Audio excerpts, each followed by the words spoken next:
কোথায় বসাইছে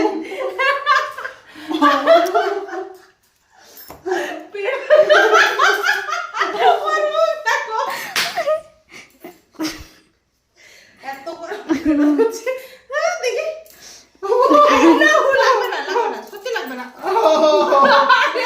লাগবে না। তোমার যে কি হবে সে স্বয়ং ভগবান জানে, দেখে কিছু হলে তো আমি আছি। কি হবে? ঘুম থেকে উঠবে কি হবে? খুলতে পারো তো দেখবে তুমি ও তোমার আগে আমি উঠি, ঠিক আছে? দেখ ঠিক আছে ও ঠিক আছে। আরে ছাড় তাকে কাছে মামা আরে তার কিছু হবে না ছাড় দেখ, আরে কিছু হবে না সর সর দেখি রক্ত বেরিয়েছে